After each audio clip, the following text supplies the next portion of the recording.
con relación a todo lo que está pasando, también tenemos que hablar de cómo se está afectando nuestra economía y tenemos un súper invitado, Sí. así que lo voy a hacer pasar en este momento. Bienvenido nuevamente, Carlos Aranda, economista, Bienvenido, que está aquí con nosotros Carlos. para hablar de la inflación. Hola, volvió Le voy a dar Carlos. espacio. ¿Cómo estás, Carlos? ¿Qué tal? ¿Cómo estás, Carlos? Segunda vez en el panel. Y Gracias Carlos, por siempre estás Siempre en el nos chat escribe en el chat. también. venir. Sí, sí, Ah, sí. yo soy muy fan de los programas de streaming. Muchas Ay, qué gracias. bien. Faltaba Gracias, mucho. De este programa tenés que decir en particular. Era muy fan de varios programas de ¿Y streaming ahora? cuando no existía muchos programas de estos en el país, y ahora que están existiendo soy bastante fan de ellos.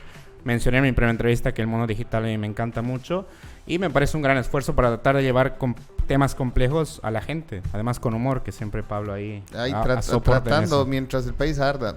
¿Qué libro trajiste, Carlos? Sin que que me te ponen. leíste? Quiero curiosear el libro que trajiste. Yo traje un libro que se llama Viviendo la Economía, ayer, hoy y mañana. Lo escribe un profesor de George Mason, que es docente de 30 años. Y básicamente él trata de reflexionar sobre la enseñanza de la economía, qué es perdurable la economía, cuáles son las limitaciones de un economista. Hay un artículo muy bonito que se llama "Tú puedes ser un sacerdote arrogante, creer que lo tienes todo y con tu hoja de cálculo y tu paper cambiar una sociedad entera, o ser un filósofo humilde, entender que la economía al final te enseña las limitaciones que más bien tienen los impulsos totalitarios de querer diseñar la sociedad". Entonces, es bonito el libro, lo estoy ya por la mitad, lo compré anteayer, lo pillé La ahí. feria del ¿Y libro. qué significa ser un filósofo humilde? Creo que es fundamental entender esto, ¿no? Un filósofo humilde es que hay una frase de Hayek que te dice: el curioso cometido de la economía es enseñar a la gente lo limitado que es sobre lo que cree que puede diseñar. Solo sé que nada Un sé. filósofo humilde tiene que ser alguien que la economía te ayuda a entender la sociedad en el ámbito del intercambio, pero no a decir qué tiene que hacer un grupo de gente basado en una hoja de cálculo, en un paper, y querer cambiar la sociedad a punta de, bueno, el paper dice esto y pongámoslo y seguro va a salir todo bien. Sí. Alguien tiene que ser humilde, la ciencia te enseña humildad, no arrogancia, y básicamente ese es el mensaje. Claro, porque el pensamiento científico en realidad te pone en la posición de que puedes estar equivocado y que son más cosas son más cosas que ignoras que lo que realmente sabes, ¿no? Así Y es. creo que es fundamental entender Ay, me eso. encanta. Así Hay es. una frase que la aprendí en la universidad y me la quedé, no sé de quién es, no sé a quién atribuirla, que dice, lo que sabemos es una gota, lo que ignoramos es un océano. Sí, es Así que es, es verdad. sí, es Nuestra ciencia. perspectiva de la realidad es súper limitada, ¿no? Sí. Y hay Mi que docente ser de conscientes de estadística eso. decía que la estadística es una lucecita en la mano en una habitación oscura, ¿verdad? Sí, algo así. Así como Quiero que entremos en avanzar, tema con tantear, Carlos y a hablar tocar. de cómo afectan los bloqueos del precio de insumos y de dólar, pero para ello salimos a hacer un sondeo y quiero ver este primer videíto. Le preguntamos ¿Qué a la dicen gente, las calles? ¿de qué productos han subido más los precios? Estuvimos en las calles el día de hoy, fuimos al mercado Abasto, ¿cierto? Veamos qué dicen en el mercado Abasto. ¿Cuál considera que es el producto que se ha subido mucho más el precio? La cebolla cabeza. De los abarrotes sería el aceite, la harina y otras cosas más. Todos los abarrotes, por los cielos, por las nubes, terriblemente caros. La carne. Son varios. Harina, arroz, en realidad todo lo de la canasta familiar. La carne, el pollo, la papa, la cebolla, 100 la cebolla. Creo que el arroz, eso del arroz, azúcar y todo eso. La papa harinosa, la cebolla, la zanahoria y el pimentón. Que se ha elevado todo, pues, porque no hay nada barato. Ahorita todo está caro. Cebolla verde, la papa. Los productos, bueno, en sí los productos. Uno de esos productos es el aceite y el arroz.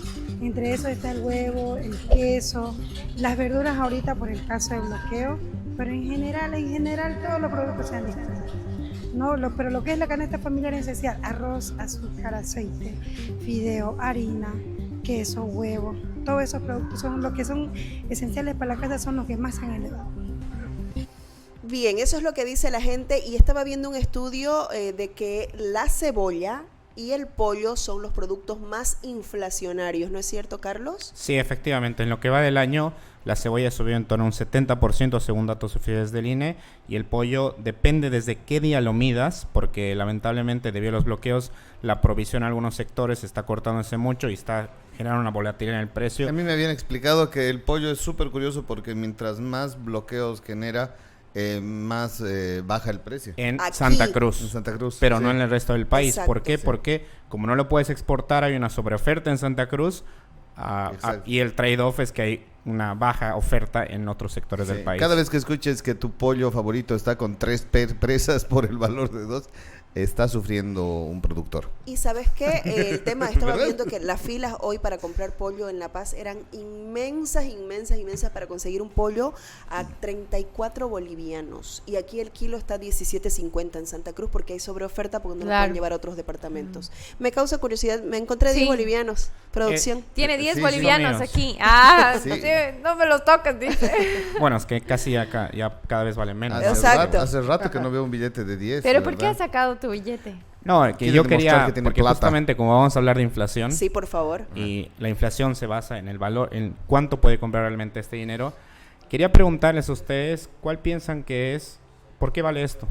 Antes de 1973, cuando había patrón oro, los billetes de bancarios valían porque te prometían algo. Te prometían que tú ibas al banco y te daban su equivalente en oro. Ahora, ¿qué respalda esto? Ahora se llama dinero fiduciario, porque está basada en la fe. Fiduciario. Fiduciario. Ay, Dinero fiat. casi parezco inteligente. ¿Qué lo respalda?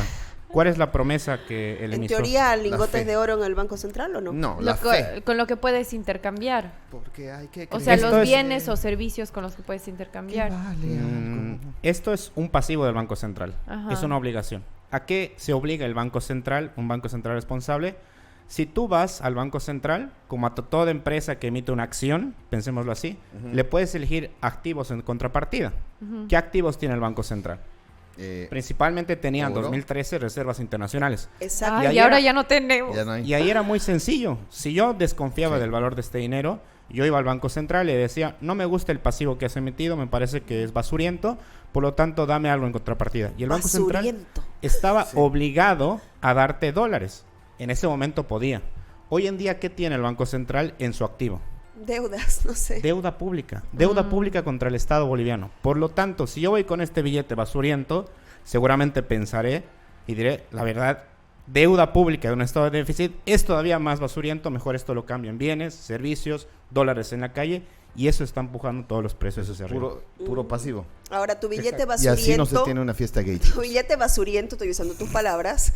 Antes ese billete de 10 bolivianos compraba un almuerzo. Exactamente. Ahora no. Ahora no. De hecho, hay una gráfica bien interesante. Si tú tomas el año 2006 y le pones un billetito de 10 y dices, bueno, esto valía 10 pesos ese momento. Hoy en día compras el 20% de lo que podías comprar con ese billete, ¿no? Entonces, una pérdida del poder adquisitivo de 80%. 80% pérdida de poder adquisitivo. Y en el último año- ¿De cuándo son esos Desde datos? 2006. Desde el 2006. En el último año, la pérdida de poder adquisitivo ha sido del 20% según las estadísticas oficiales del INE. La inflación anualizada o interanual mide la inflación de mayo contra mayo del año anterior, es 20%, es 18,65. ¿Qué significa? Que las familias han empobrecido un quinto, es decir, un 20%, son 20% más pobres que hace un año. ¿Cuánto Entonces, tiempo vamos a tardar en ver en Marketplace cursos de origami para artesanías con billetes bolivianos? Eso es algo bien, Ay, Dios. es algo bien interesante porque hace un par de años yo fui a Colombia. Venezuela pasó, ¿verdad? Exactamente. Sí, aquí en las rotondas te regalan los venezolanos Sí, sus sí, sí. billetes. Vueltos Exacto. en origami. Porque Oigan, buscan- nos han donado. Un Rodri Salles, gracias por tu donación de un euro. euro, eso es como 20 bolivianos hoy día. ¡Woo! Somos ricos. 2 billetes de los que tiene Carlos ahorita, muy bien. Bailales. ¿Sabes qué? Me gusta más la de Trump, perdón. Pero Se está bailando se lo sin estoy bailando, música. joven. Yo escucho la música. Ah, está. ahora recién. Ahí está. Perdón, Carlos, Ay. es parte del show. Ya está. Hay una parte importante que Dime. quiero aclarar. Sí. Yo sé que si a las familias yo les digo que el valor de su dinero solo ha perdido un 20% en el último año, se ríen. Porque están viendo que el café ha duplicado su precio, Claro. es una pérdida del 100% en términos de café, y hay otros bienes como desodorantes, etcétera, que igual casi han duplicado su precio. Todos los productos de aseo Sí. y de belleza han duplicado su precio y algunos ya no están llegando. ¿Quieren un datazo? Sí. Tengo unas amistades que han encontrado una oportunidad en esta crisis. Sí, seguro. Y están empezando a vender aceites con esencias, haciendo especie de copias de perfumes de calidad. Ah, Y en genial. Santa Cruz está empezando a disparar las ventas Mira. porque ya es un super lujo usar perfume. Claro, no, olvídate. Yo me ¿Sabes? compré Así. 25 desodorantes hace 2 meses, como cuando Gabriel compraba aceite de oliva. Dijo que compraba Sí, José yo Gabriel dije Espinosa. desodorantes, el futuro rey de desodorantes. Sí. Bueno, sí, los desodorantes están carísimos, fijadores de pelo, shampoos, acondicionadores, o sea, no estamos hablando cosas más de lujo, ni que se diga La perfume. cosmética se va a ir para el cielo. Claro, antes no, el primer, Claro. la base, el polvo. Vamos a volver a la cremita pregunta es la lechuga. siguiente. Sí. ¿Eso Nostalgia significa que el pobre. INE falsifica sus estadísticas de inflación? Dímelo Seguramente, metodológicamente, podremos hacer críticas a cómo calculan la inflación. Pero no necesariamente yo me atrevería a decir eso. Porque si tú desagregas por productos, el INE propio muestra que el café ha subido un 107%, la cebolla ha subido en este año un 68%. Lo que parece que se desconecta con la vida de las personas es que el INE toma una canasta fija. 392 bienes que ve su precio y lo promedia ponderadamente. Es decir, no va a pesar lo mismo en la canasta típica que mide el INE una motocicleta que una cebolla. La cebolla ocupa más cantidad del presupuesto porque es algo que compras todos los días, etcétera, y la motocicleta que casi es la base de todos de la preparación de casi todos los Exactamente. alimentos. Carlos, nos trajiste unas gráficas, queremos Sí. compartirlas para que No, nos las pero expliques. creo que estabas viendo algún Sí. lugar. Exactamente. Entonces, ¿qué significa? ¿Por qué sentimos en nuestra vida personal datos distintos o el impacto distinto a lo que reporta el INE? Porque cada familia tiene su propia cesta de bienes. Claro. Si una familia tiene un hijo pequeño, los pañales suben un 60%, esa familia se va a reír en el dato del INE. Porque los pañales han subido un 60% y forman parte de su consumo habitual. Entonces, eso es lo que más o menos hace que haya una desconexión entre los datos oficiales y la experiencia personal que tiene cada persona. Sí, lo mismo está sucediendo con los medicamentos y las familias que tienen algún familiar con una enfermedad crónica o una enfermedad de base, donde tu presupuesto mensual incluye la receta médica. Eso está terrible, Sí. terrible. Sí. Lo de los medicamentos es Está grave. increíble como sube. ¿Te acuerdas que Ahora- te reías del médico naturista que se subía a tu flota a venderte esos aceites de víbora? Ni modo, Mira vamos. quién se ríe ahora, te va a decir tu médico. Ni modo, naturista. vamos a tener que empezar a consumir cola de caballo. No ¿No ves? queda más. Oye, la Aceite cola de de caballo es cola de- buenísima para los riñones. Ah, mira. Protáchese con ayer aceite ya de te di caimán. una receta, Natalia, de la lengua Ay, de panza, que es buenísima para el hierro, para las vitaminas de las mujeres embarazadas y los niños. Le di, no Se porque mela. no se imaginen nada, pero es una charla random. Es ahí. una charla random mientras nos maquillan. Y lo de la cola de caballo es buenísima para el hígado. Mira vos. Para los riñones. Ah, mira. Para los riñones. Sí, riñones. Ahora, yo tengo una pregunta.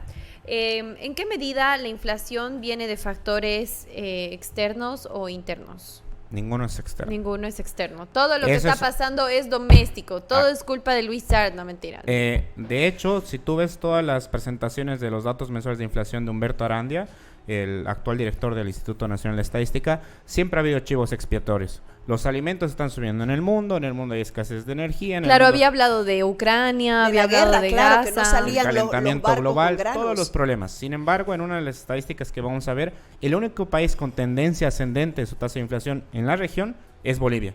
Todos los demás, luego de del aumento de la inflación que han tenido post pandemia, han bajado sus tasas de inflación, porque han hecho lo contrario que hacemos aquí. ¿Qué hacemos aquí? El Estado tiene déficit, le toca la puerta al Banco Central, el Banco Central no le dice nada, dice te voy a prestar e imprime dinero para justamente inyectar en la economía vía el gasto corriente del Estado. ¿En cuánto? En el último año ha subido la base monetaria en 20%. ¿Cuánto ha crecido la producción? 2,2%. Tienes 20% más de dinero en la economía para financiar ese déficit y solamente 2% más de productos. Por lo tanto, los precios se te disparan. Sí, ¿Se eso nos acuerdan? decía Cristian Aramayo, ¿no? La otra vez que vino. ¿Se acuerdan hace un par de años cuando el presidente Arce dijo que la canasta familiar se llenaba con 100 bolivianos? Ah, ¿Se acuerdan que lo grandes dijo momentos públicamente? de las Sí. frases de Qué Arce. vergüenza. Era Vergonzoso, ministro, de ¿no? verdad. Era ministro de Economía. Qué en ese vergonzoso. Ahora, mira este comentario, te lo quiero leer, Rodrigo Salles. Dice, ¿qué efecto tiene en la economía los puentes aéreos que han puesto en marcha el gobierno? Todos los días están saliendo aviones con aceite, con pollo, con carne de res a La Paz. Bueno, básicamente va a tratar de sortear el problema que mencionaba Pablo. Aquí está barato justamente porque hay una sobreoferta. Entonces vamos a ver cuáles son los mecanismos para enviar a La Paz, pero son más costosos. Estamos de Eso. acuerdo que enviar por avión es un tramo logístico mucho más costoso que enviarlo por carretera. ¿Quién asume? El consumidor. Claro. O el esto es importante, ¿Cómo? es importante. Obviamente lo asume porque si fuera el tránsito normal pagaría 18 por kilo, con ese aumento de costo, porque la vía que está haciendo es más costosa, va a pagar 20. Ahora, ¿cuál es el problema? Si no lo traslada al consumidor, ¿quién paga la pérdida? El empresario.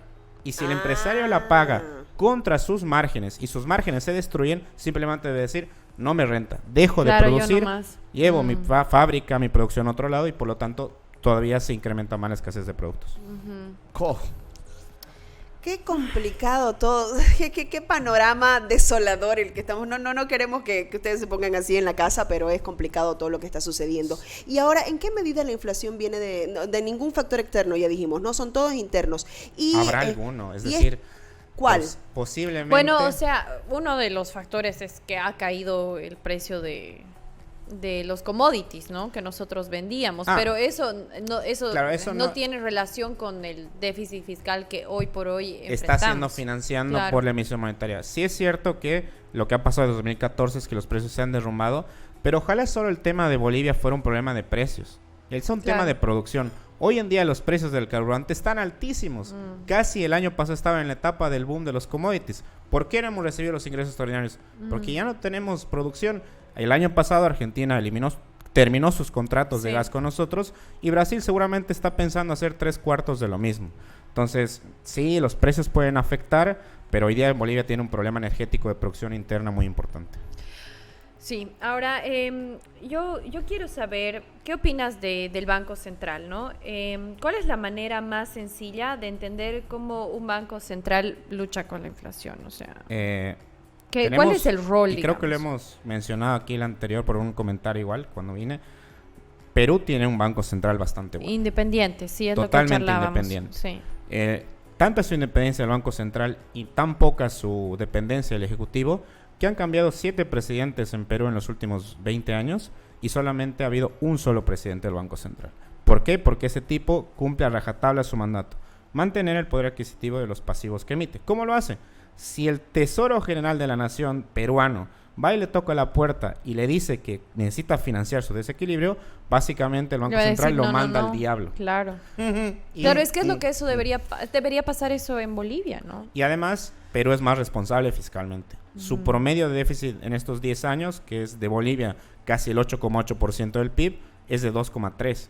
Eso fácilmente te lo financian los mercados internacionales porque es un déficit controlable. Claro. No es un agujero enorme que básicamente dice, tú eres insolvente prácticamente y por lo tanto ve cómo te financias internamente. Y ahora, ¿no? ¿y cuánto tendría que ser? Somos el borracho de la región que pide prestado plata, básicamente, ¿sí? Sí, todos los meses. Nadie le quiere prestar afuera y se financia adentro. Claro, y se financia adentro. Entonces, ¿cuáles serían los márgenes, digamos, controlables que tú dices de inflación? Porque sí hemos entendido ya con todos los economistas que han venido que la inflación, o sea, que el déficit fiscal es un fenómeno que pasa en los estados, pero que sí hay márgenes controlables. Hay márgenes muy controlables. ¿Cuál sería un margen ideal controlable para nosotros? Hoy en Bolivia necesita entrar a déficit cero. Hoy tenemos que entrar a déficit porque va cero. A ser la única ancla fiscal que va a decir, es cierto, su Banco Central va a pensar a ser independiente, es cierto, le podemos prestar porque esta persona básicamente no gasta más de lo que ingresa desde ahora y te da credibilidad tanto para los planes que proponen los candidatos de endeudamiento como para devolver la independencia del Banco Central. Esa ancla fiscal hubiera sido no tan dura ponerla hace 10 años. No, pues sí, eso era lo que siempre hablamos, ¿no? Hace 10 años debería haber pasado, más de 10 años. Más de 10. Ahora, desde el 2011 debería haber. Nos hace falta debería volver al futuro, ¿no? Podemos trasladar Súbete, un poquito, Marty. Podemos trasladar un poquito a la gente. Pelear contra la inflación. Vamos a pelear contra la inflación. Hace 10 años, volvemos hace 10 años. Hablamos también con la gente hoy, les cuento, en las calles, y le preguntamos cómo está haciendo para llegar a fin de mes. ¿Qué respondió la gente en las calles? Escuchemos. Ay. ¿Y qué está realizando usted ahora para alcanzar a fin de mes? Comer menos. Trabajar nomás y ya no hay mucho empleo también. Tratar de gastar menos porque ahora el dinero ya no abastece a todo está caro. Pero así poquito nos compramos, pues 3 libras, así. Nada, pues consumir la mitad de lo que consumimos. Claro. No se puede hacer porque no es la solución. A mucha gente que, digamos, tienen, digamos, familia grande, tienen que acortar sus compras. Sobrevivir. Reducir las porciones para cada miembro de la familia. De tirar como chicle la plata nomás, pues nada más. Comer menos, comprar menos. No se puede más. Con 100 pesos no llevas nada. Bueno, yo lo primero que le puedo decir es, 1, confiar en Dios. 2, trabajar. Bueno, trabajar y en mi caso, que soy ventera, tratar de no vender muy caro los productos. Digamos, ganar lo básico para que pueda hacer alcance el bolsillo del cliente. No se puede comprar la misma cantidad, ¿no? Ya no compramos la misma cantidad, pero se compra lo esencial, ¿no? Lo esencial para poder subsistir. En sí, eso sería en cuestión de la canasta. Ay, Dios mío, qué complicado todo, qué complicado escuchar a la gente cómo sortea con los obstáculos caseras para llegar a fin de mes. Me imagino Me pusieron la música, espero, ahora sí. A ver. Súbete, Marty, vamos a combatir la inflación hace 10 años atrás. ¿A dónde vamos? A dónde vamos no necesitamos bolivianos. Ya. Hay algo bien interesante, resumiendo lo que dicen las familias, se ve, Gracias, obviamente, uno dice restringir el consumo. Si uno ve las importaciones, los bienes de consumo en el último año han caído casi un 30%, las familias están ajustándose, sobre todo en bienes importados, y por otro lado también las empresas están ajustándose en bienes de capital. ¿Qué es eso? Menos motor, menos bienes de capital para la producción de mañana. Y por otro lado, trabajar más. Esto es bien interesante, en los datos de empleo que da el INE, se ha cambiado, la ocupación sigue la misma, pero se ha cambiado mucho empleo por subempleo. ¿Qué es el subempleo? El INE reporta el subempleo como un empleo que es menos de las 8 horas que supuestamente está en el... ¿Qué significa? Motoyango, etcétera. O sea, la gente está trabajando 12 horas al día, digamos. O está trabajando 2, se contabiliza que está ocupada, pero tiene distintos empleos fragmentados para completar sus ingresos para que le alcance. Dios. Porque hoy ya necesitas, antes trabajabas 10 horas para darte determinado nivel de vida, ahora con la inflación, para mantener ese nivel de vida tienes que trabajar 12, 13, 14. Más de un trabajo. Exactamente. Además, ¿no? Y por eso Sí. se está viendo ese recambio en la composición del empleo. De empleo, más de 8 horas, oficina, contrato, lo que sea, a subempleo. Y también se está trabajando mucho este tema de freelance, ¿no? Sí. Ya no están como agarrando empleos de contrato o por proyectos. Esa es otra manera que he visto que está muy de moda, es te contrato por un proyecto, por Consulta 3 en meses. línea. Consultorías, ese Sí. tipo de cosas, y la gente está buscando otras maneras de dónde conseguir platita. Es un gran momento para aprender inglés y buscar un trabajo en línea, ¿no? Todo Es el consejo mejor que estamos momento. dando a todo el mundo. Sí, todos los días lo Sí. decimos acá, ahora hay que ver cuánto... ¿Cómo traer tus propios dólares? Sí. ¿Cuántos de esos empleos hay disponibles? Porque Exacto. es No, cierto. se puede, pero sí hay que molestar mucho, hay que aplicar a todo lo que se pueda, porque sí, gracias a RTM puedes cambiar tus USDTs, USDCs y Es puedes cierto. tener. Ahora, igual hay que tener cuidado, ¿no? Hay que entrar a esos mercados sabiendo dónde estás entrando, ¿no? ¿Y las familias están comiéndose sus ahorros literal ahora? Eso es difícil de saber porque no hay ¿Qué ahorros? no hay estadísticas muy consolidadas a nivel desagregado sobre el ahorro que tienen las familias. Todavía tenemos un sistema financiero que creo que es bastante bueno, pero muy poco integrado realmente a la sociedad, y por lo tanto no hay tanto eso. Lo que sí se ve es que lo que se ha derrumbado son los depósitos en el sistema bancario, la tasa de crecimiento de los depósitos. ¿Qué significa esto? Nadie quiere meter su plata. O nadie ya está ahorrando. Ya no hay capacidad Claro. para el ahorro y por lo tanto meterlo al banco. Claro. Debajo del catre, ¿no? Claro, y bueno, ahora lo que la gente dice, bueno, voy a elegir el camino de la desnutrición básicamente para poder subsistir, Sí, ¿no? bajar sus consumos. Sí, está Bajar el racionando consumo nada los más, o consumos. sea, dejar de comer lo que uno comía antes, y eso trae en realidad a su vez muchísimos problemas sociales y económicos de la mano, ¿no? Sí, o sea, ya 3 comidas al día era un lujo ya antes. Ahora no sé, o sea, ya con el almuerzo, a veces hay gente que es con el almuerzo hasta el día siguiente. Porque es un efecto dominó, ¿no? Sí, efectivamente. Conforme yo consumo menos, la persona a la que le compraba ingresa menos por su bien, por lo tanto esa también baja su consumo, etcétera, y hay un efecto multiplicador regresivo cuando se contrae el consumo. Por lo tanto, mucha Claro, gente... es peor, es la estanflación que nos estabas comentando la otra La vez. estanflación, básicamente, ¿qué es estanflación? Ingresos estancados e inflación. Como están estancados los ingresos en una economía que crece, este año gano 1.000, al año 1.200, al año 1.400 generalmente. Como nosotros estamos en el proceso contrario, o por lo menos estancados, gano 1,000, pero en términos de poder adquisitivo, cuando voy al mercado siento que gano 1,000, 800, 600, 400, conforme aumenta la tasa de inflación, que dicho sea de paso, creo que lo mencionaron, es la más alta mensual de los últimos 40 años, ¿no? Sí, sí lo mencionamos. Es muy complicado el panorama, así están las cosas, señoras y señores. La verdad es que vamos a tener que ajustarnos un poco más los cinturones. He visto también ejemplos de familias que son, digamos, viste que en algunas casas, digamos, está mamá y papá, que ya tienen hijos que se casaron y viven en la misma casa, que son como subfamilias dentro de la misma casa. Es como que hacen una olla común dentro de la casa. Antes cada uno cocinaba aparte, ahora dice, nosotros ponemos el arroz, el de abajo te dice, yo te traigo un pollito, el otro dice, yo te traigo las verduras, y hacen una sola comida para todos, y mañana cambiamos, digamos, ¿no? Sí, algo así están haciendo también. Hay muchas tácticas que están utilizando. Quiero hacerte una pregunta. ¿Es buena idea incrementar los sueldos? Pero, sí, ya sé que esa es tu respuesta. ¿Por qué no?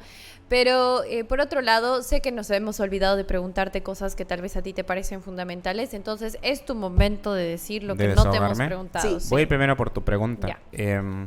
Al final de cuentas, nosotros hemos vivido básicamente con el dólar falso, con el precio del gas falso, con el precio de la logística, por lo tanto, el transporte falso, etcétera. Por lo tanto, hemos mal asignado recursos. Por poner un ejemplo, cuando empezó la subvención a los hidrocarburos, de cada barril de carburante que necesitábamos, producimos en torno a 8 y solo importábamos 2. Hoy producimos 1 e importamos 9. ¿Por qué?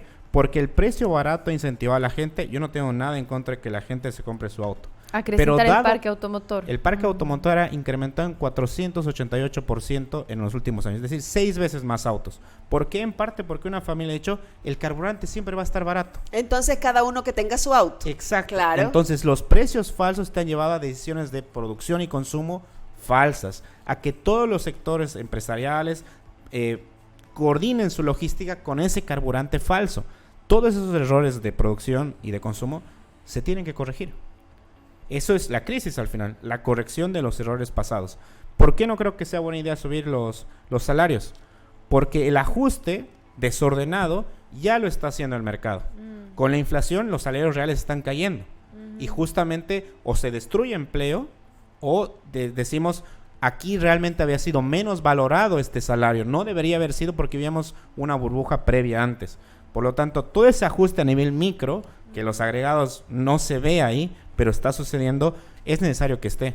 Y si hacemos lo que tú dices, subir los salarios, estamos bloqueando esas señales que nos están incentivando a ajustar de forma desordenada, terrible, sin planificación, como debería haber sido, pero ajustar todo ese error que hemos cometido en los últimos 20 años. Subir salarios, el ketorol de la economía.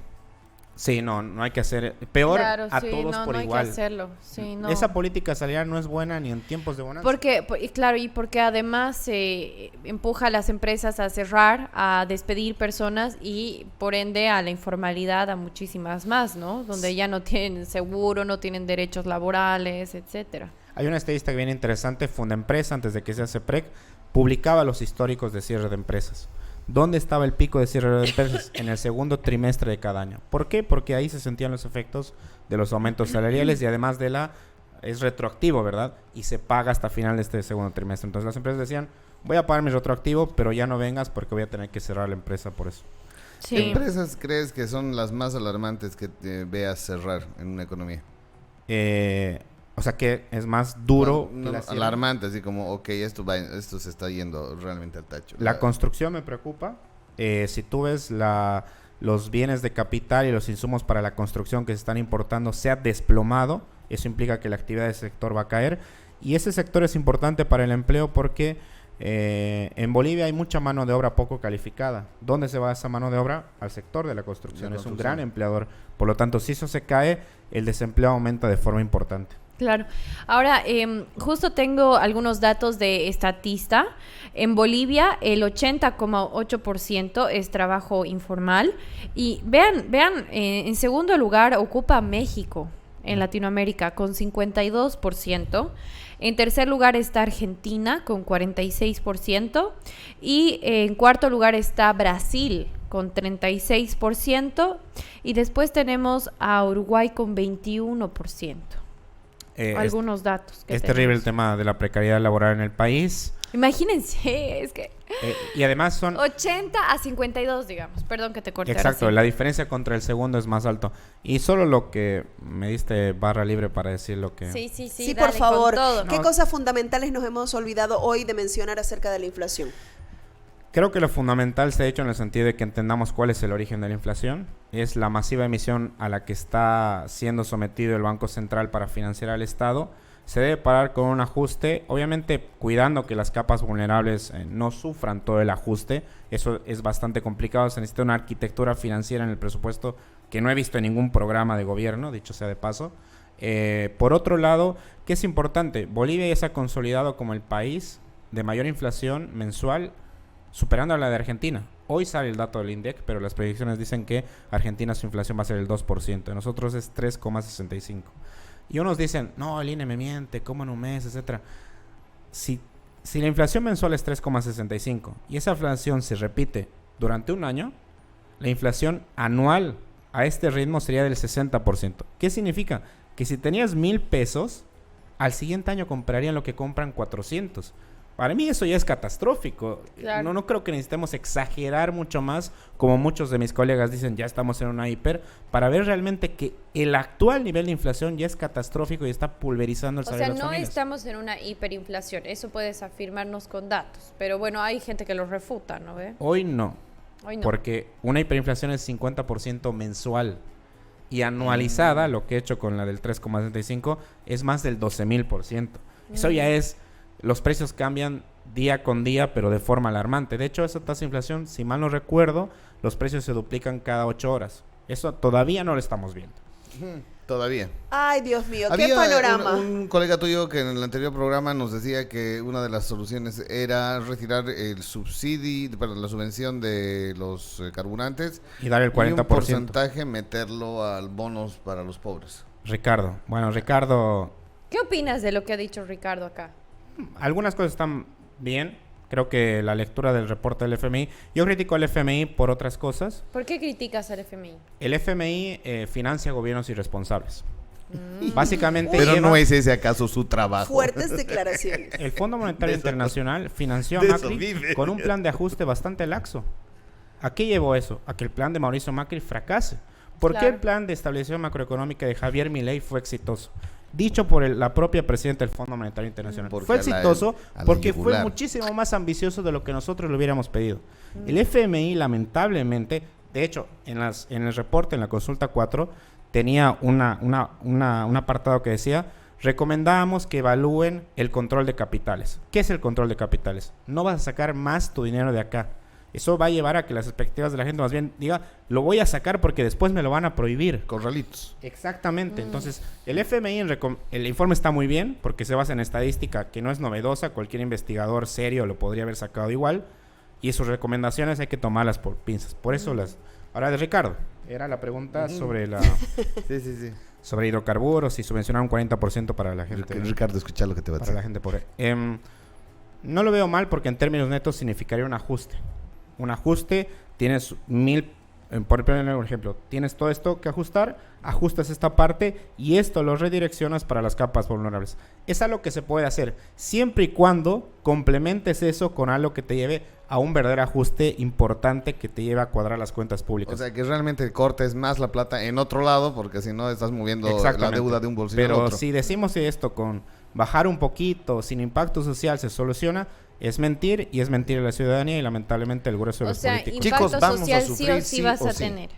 Eso y creo que hay que ser honestos en ese sentido. Y ser realistas, ¿no? Y ver cómo son las cosas. Si bien macroeconómicamente, digamos, el gobierno de Milei es exitoso, sí ha tenido, digamos, problemas con los jubilados, ¿no? Por ejemplo, esos mismos problemas con los jubilados podríamos estar pasando en nuestro país. La política concreta de Javier Milei fue congelar nominalmente la jubilación de las personas. ¿Qué significa? En un ambiente de inflación en términos reales los has empobrecido.